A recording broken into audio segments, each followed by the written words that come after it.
ভর্তা নিঃসন্দেহে বাংলাদেশের একটি নিজস্ব ও বহুল প্রচলিত খাবার। শুধু পহেলা বৈশাখে অথবা নির্দিষ্ট কোনো দিনে নয়, বছরের যে কোনো দিনে যে কোনো সময় গরম ভাতের সঙ্গে প্রথম পাতে এক দুই ধরনের ভর্তা বাচ্চা থেকে বুড়ো সবারই বেশ পছন্দের। হ্যালো সবাই, আসসালামু আলাইকুম। শাহনাজ কুকিং ইউনিভার্সের আজকের ভিডিওতে আপনাদের স্বাগতম। আজকে আমি দেখাবো খুব সাধারণ বেসিক কিছু ভর্তা রেসিপি। হয়তো এই ভর্তাগুলো আপনারা সবাই বানাতে পারেন, কিন্তু আমি কিভাবে এই ভর্তাগুলো বানাই সেই রেসিপিটাই আপনাদের সাথে শেয়ার করব। আমি মোট 10 ধরনের ভর্তা বানিয়েছিলাম। ভিডিওটি বেশি লং হয়ে যাবে, তাই আমি দুইটা ভিডিওতে 5টা করে রেসিপি শেয়ার করব। প্লেটে গরম গরম ভাত বেড়ে নিয়ে চলুন দেখে আসি আজকের ভর্তার রেসিপিগুলো। আজকের রেসিপিতে আমি নির্দিষ্ট করে কোনো উপকরণ বা পরিমাণ বলবো না, কারণ এটা সম্পূর্ণ যার যার নিজেদের টেস্ট বারের ব্যাপার। কেউ ঝাল কম বেশি খায়, আবার কেউ পেঁয়াজ কম বেশি খায়। তবে কিছু সাধারণ উপকরণের নাম আমি বলে দিচ্ছি।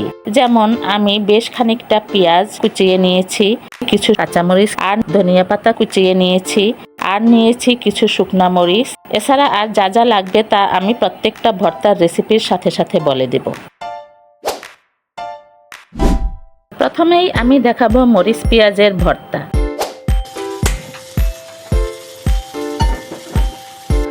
প্যানে সরিষার তেল গরম করে আমি প্রায় 15টার মতো শুকনা মরিচ দিয়ে ভালোভাবে নেড়েচেড়ে মুচমুচে করে ভেজে নিয়েছি।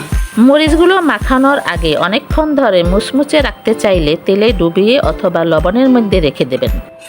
মরিচটা প্যান থেকে তুলে নিয়ে কিছুটা ঠান্ডা করে একটা প্লেটে নিয়ে নিয়েছি। এবার প্রয়োজন মতো লবণ দিয়ে মরিচটা মেখে নিয়েছি। এরপর কুচিয়ে রাখা পেঁয়াজগুলো দিয়ে মরিচের সাথে ভালোভাবে মাখিয়ে নিয়েছি। তারপর দিয়ে দিয়েছি সরিষার তেল। এরপর সবকিছু একসাথে কিছুক্ষণ মাখিয়ে নিলেই হয়ে যাবে মরিচ ভর্তা। এখান থেকে অনেকটা ভর্তা তুলে রাখলাম আলাদা করে, কারণ এটা দিয়ে আমি কয়েকটা ভর্তা বানাবো।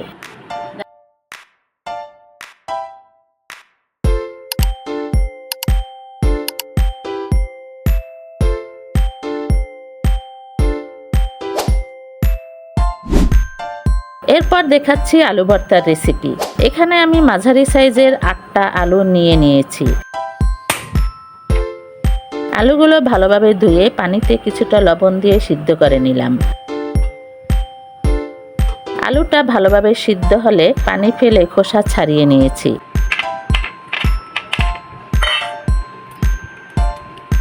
এরপর আলুগুলো হাত দিয়ে ম্যাশ করে নিয়ে এর সাথে স্বাদমতো লবণ, কিছুটা মরিচ ভর্তা আর ধনেপাতা কুচি দিয়ে ভালোভাবে মাখিয়ে নিয়েছি অনেকক্ষণ ধরে। আসলে ভর্তার স্বাদ কিন্তু হাতে মাখানোতেই। তারপর কিছুটা সরিষার তেল দিয়ে আবারও কিছুক্ষণ মাখিয়ে নিয়েছি।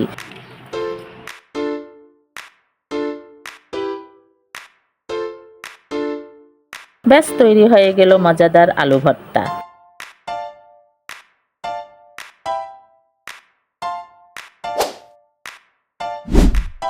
এবার আমি দেখাচ্ছি কাঁচকলার ভর্তা।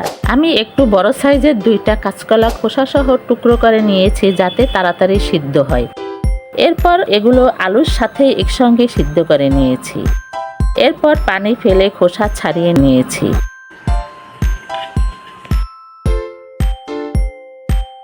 এবার প্লেটে সিদ্ধ করা কাঁচকলাগুলো মেখে নিয়ে এতে দিয়ে দিয়েছি কিছুটা মরিচ ভর্তা, কাঁচামরিচ কুচি, ধনিয়া পাতা কুচি আর লবণ।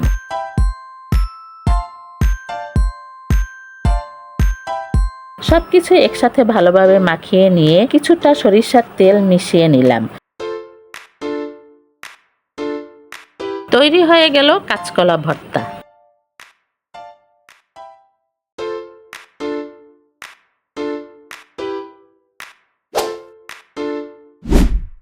এবার আসি ডাল ভর্তায়।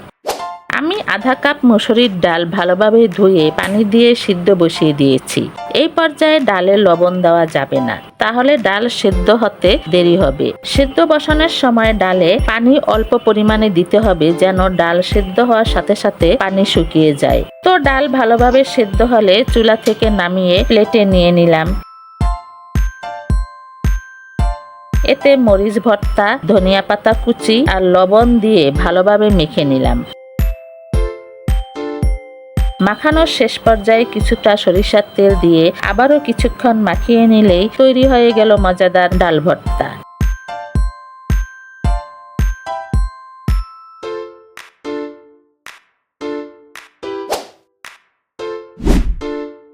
আমার আজকের শেষ রেসিপি মাছ ভর্তা। এখানে আমি মাঝারি সাইজের 3টা টাকি মাছ মাথা বাদ দিয়ে নিয়েছি। মাছগুলো ভালোভাবে ধুয়ে একে একে আধা চা চামচ করে হলুদের গুঁড়া, মরিচের গুঁড়া, ধনিয়ার গুঁড়া, লবণ আর রসুন বাটা দিয়ে ম্যারিনেট করে নিয়েছি 10 মিনিটের মতন।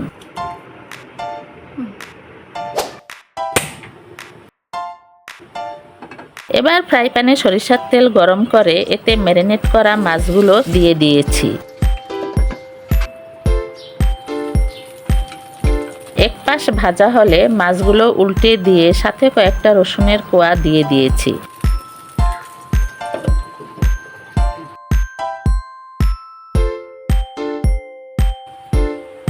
রসুন আর মাছ দুটোই ভাজা হয়ে গেলে নামিয়ে ঠান্ডা হতে রেখে দিয়েছি।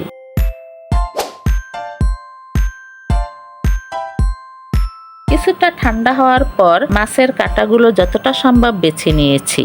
এবার মাছগুলো ভেঙে নিয়ে এতে ভাজা রসুন, মরিচ ভর্তা, কাঁচামরিচ কুচি, ধনিয়া পাতা কুচি আর লবণ দিয়ে ভালোভাবে মেখে নিয়েছি। সবশেষে কিছুটা সরিষার তেল দিয়ে মাখিয়ে নিলেই তৈরি হয়ে গেল সুস্বাদু টাকি মাছের ভর্তা।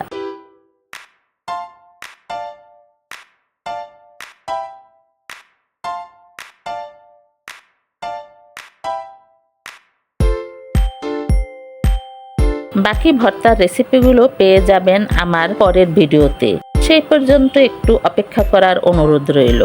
ভিডিওগুলো ভালো লাগলে লাইক দেবেন আর নতুন নতুন রেসিপি পেতে চ্যানেলটি সাবস্ক্রাইব করে পাশের বেল আইকনটি অন করে অল করে রাখবেন। ভিডিওটি সম্পূর্ণ দেখার জন্য সবাইকে অনেক ধন্যবাদ।